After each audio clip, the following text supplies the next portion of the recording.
And first of all, I want to request all members here that no one is a repository or a depository of facts in this house. We all have different views. Because as the member has put it very clearly, we have a budget of 4.8 trillion shillings.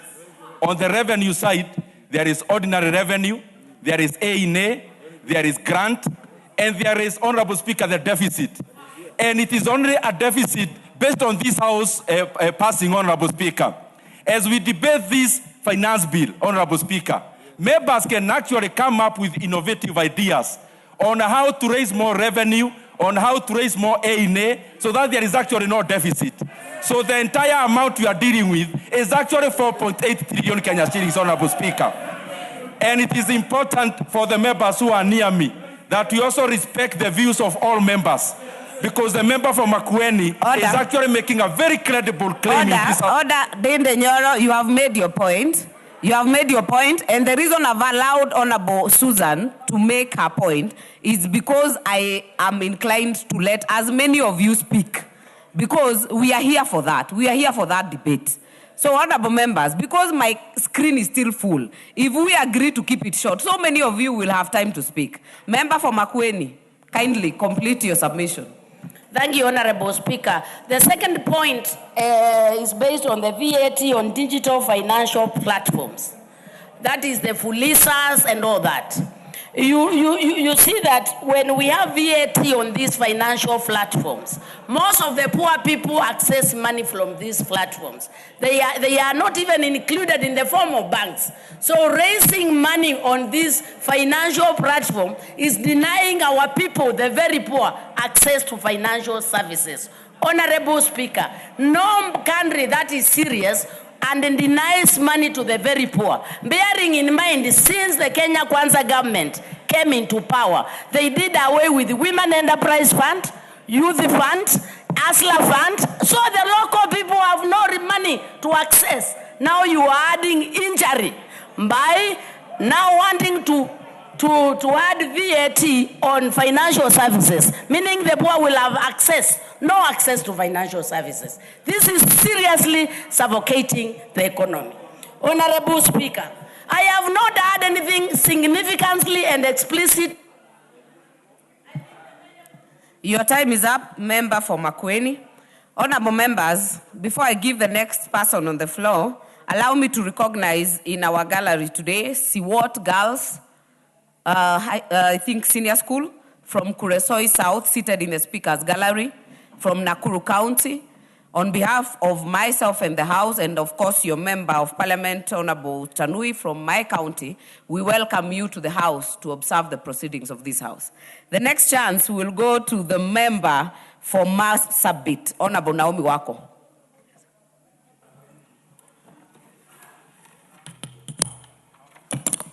Thank you, Honorable Speaker, for giving me this opportunity to add my voice to this very important debate that is going on our finance bill, and again, to confirm that I support the bill.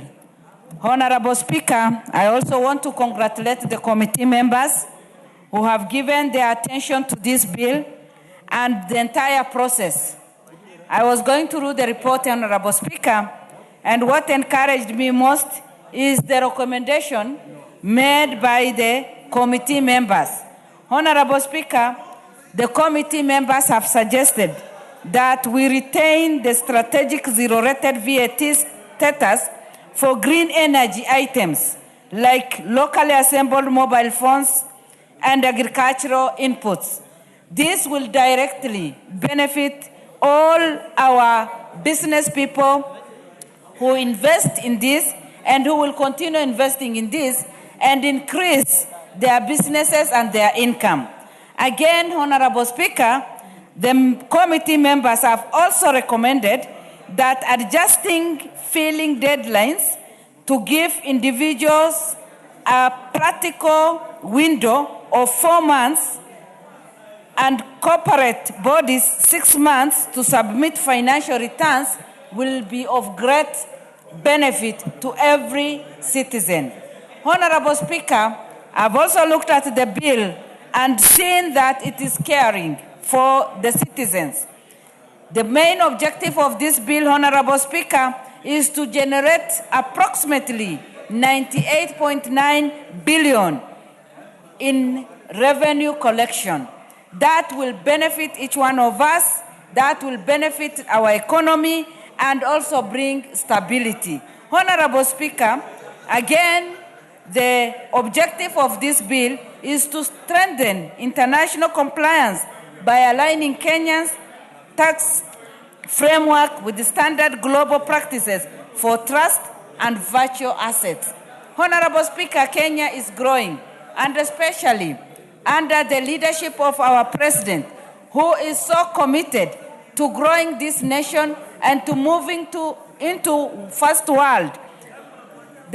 We have no other option, Honorable Speaker, than being bold enough to grow our economy and to also support all our business people, our citizens, so that we can all grow together. Again, Honorable Speaker, key proposals of this finance bill are as follows, and I will just pick on a few. Offering massive relief to workers by exempting employment gratuity from income tax provided to service contract covers a continuous period of at least 3 years. Honorable Speaker, many people who are working at the end of their term or their contract, they look forward to receiving their gratuity. And exempting this from income tax will give all the employees a big relief. And we will encourage Kenyans to work, and when it comes to receive their payment, then we have taken care of them because of exempting employment gratuities from income tax. That will help us to make sure that their whatever they will receive will not be interfered with. They will receive their package and they will benefit, and that will comfort them and also encourage them and motivate them. Again, Honorable Speaker,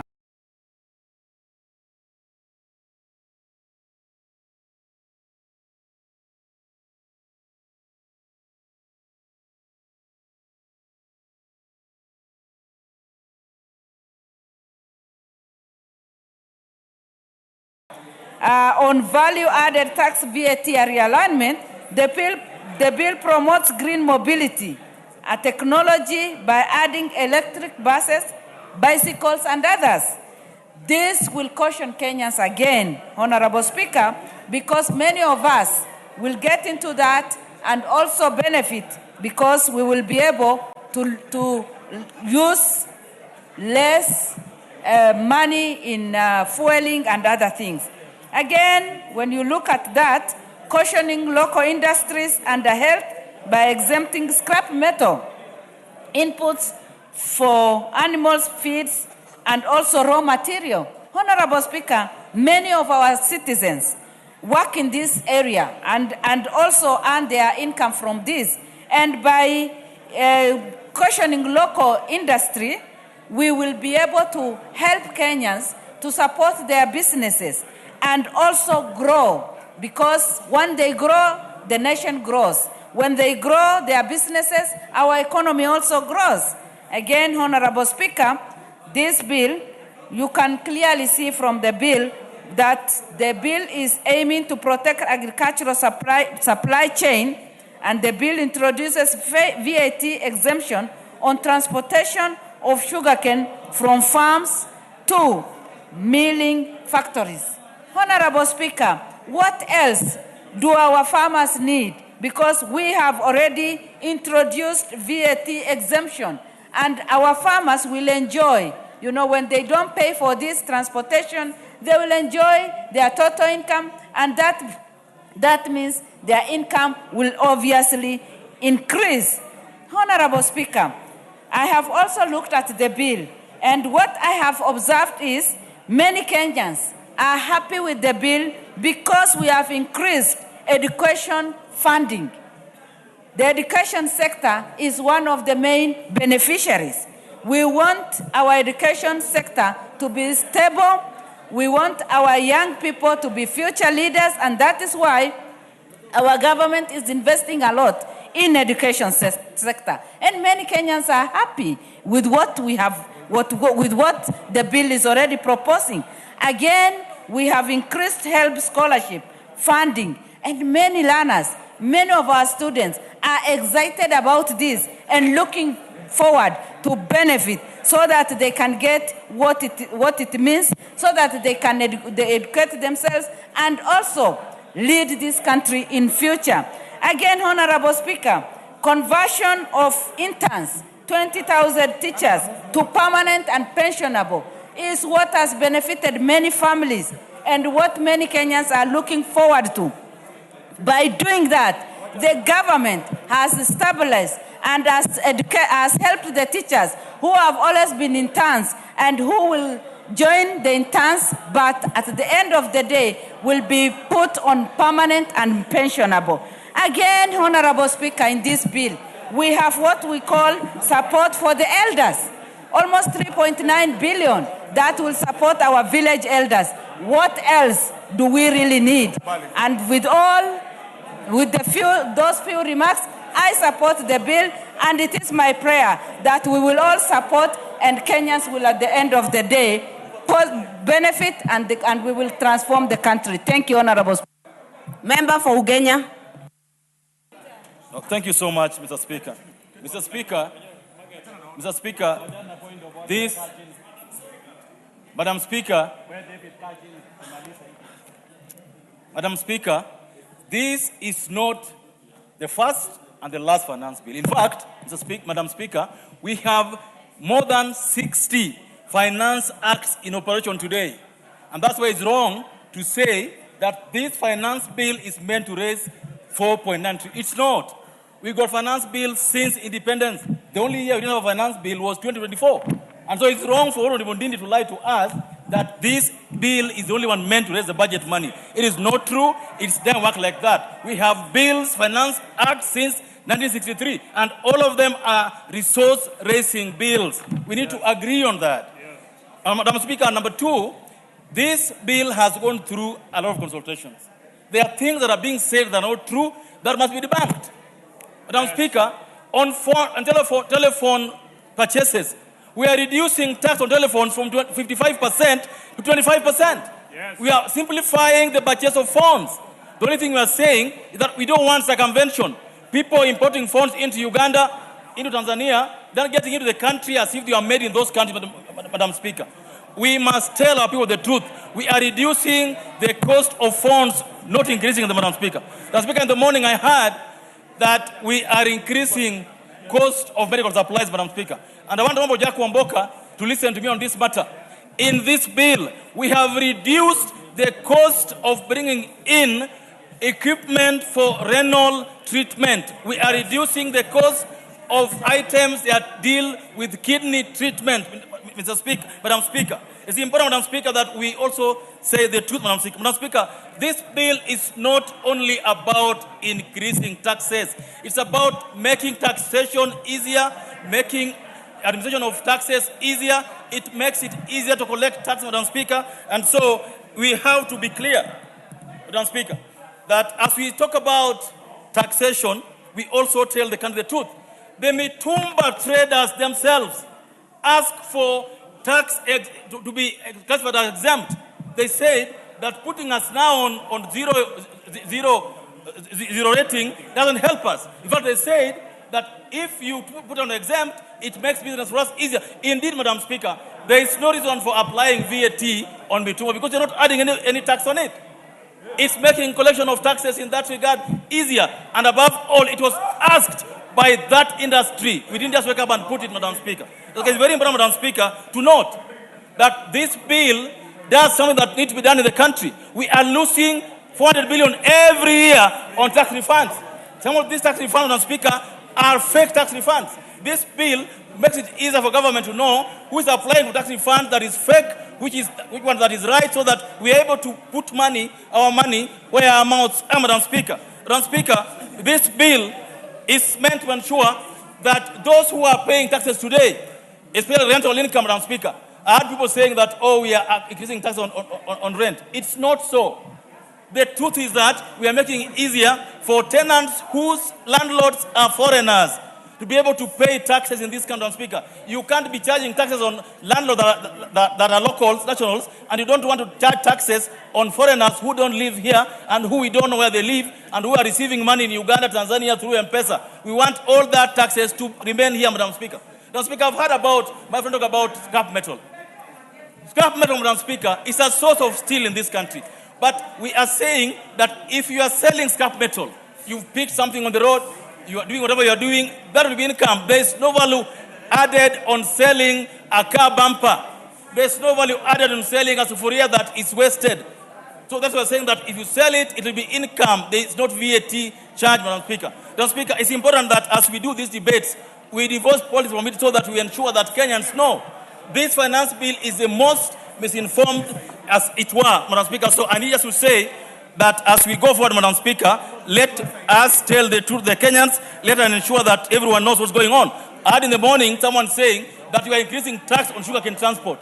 In this bill, we are reducing tax on sugarcane transport, not increasing it. So if a member says that we are increasing tax on importing sugar, on transporting sugarcane, it's a lie. Madam Speaker, let members of this parliament tell Kenyans the truth.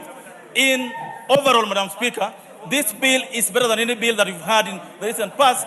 It makes tax admin easier. It collects what you need to collect. But above all, it responds to the needs of Kenyans that you don't increase more taxes and make their lives more difficult. Madam Speaker, those are my remarks. I beg to support. Point of order, Madam Speaker. What is out of order, Honorable Pukose? Honorable Speaker, I think we've exhaustively discussed this, and may I call that the mover now be called to reply.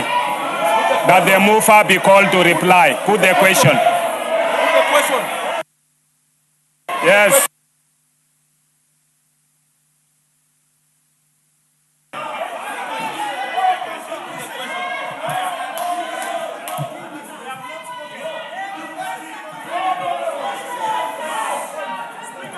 Order. Order, members. Order, members. Shouting does not add to the debate.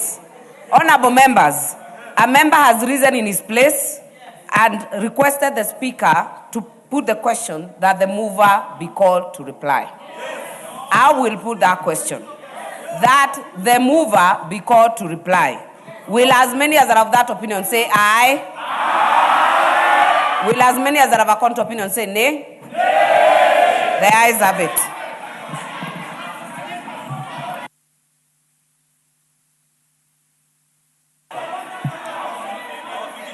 Order, members. Order, members. Order, members. Order.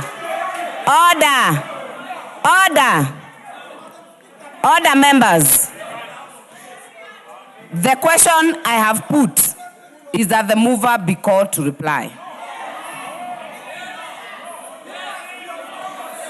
You cannot purport to request for division, and if you do, you know the numbers and the threshold.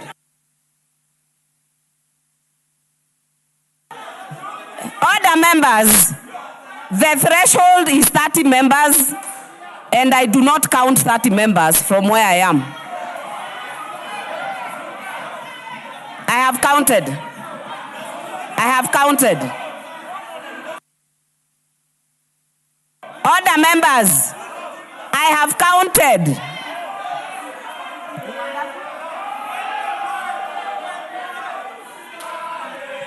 Order.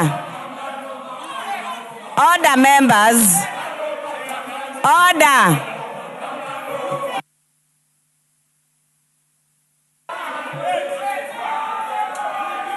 Order, members. Order. The numbers, you are 14 honorable members. You are 14 as it is. Order, members. That debate, that request does not get to the threshold. Mover to reply. Thank you, Madam. I stand in. Thank you, Madam Speaker.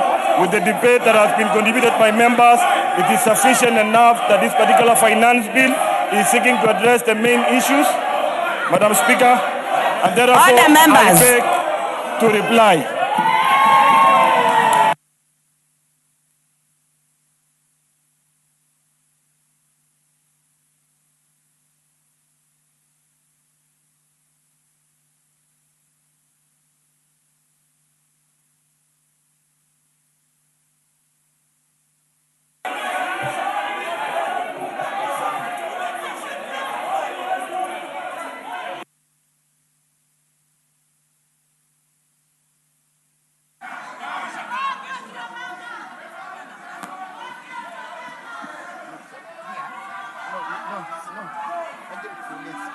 Give me the mic.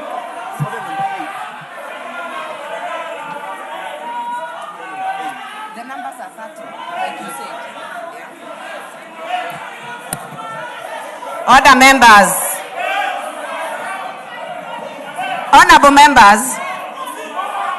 members, our standing orders are very clear.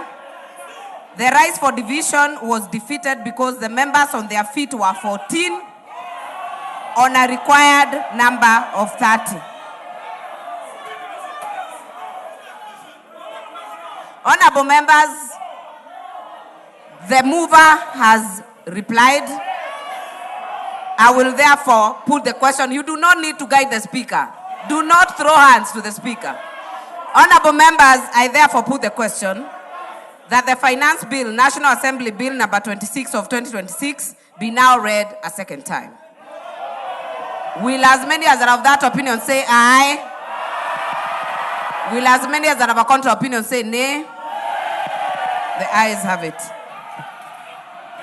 A bill for an act of parliament to amend the laws relating to various taxes and duties and for matters incidental thereto.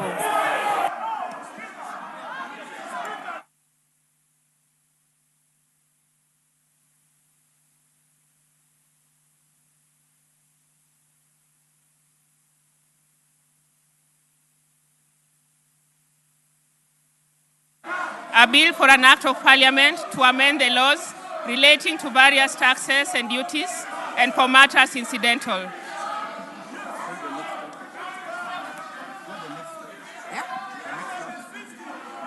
Honorable members, we have counted the members on their feet. It is 27. And that request is therefore declined.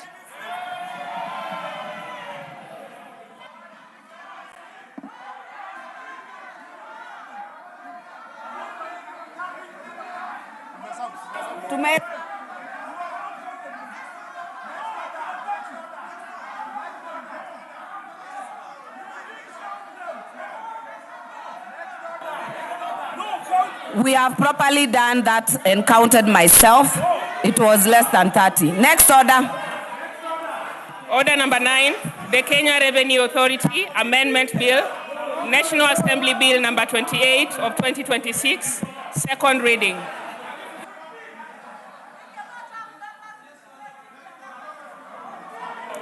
Order, members. We are now on order number 9.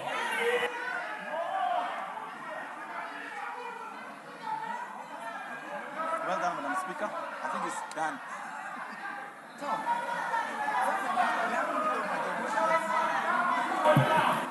Majority Leader.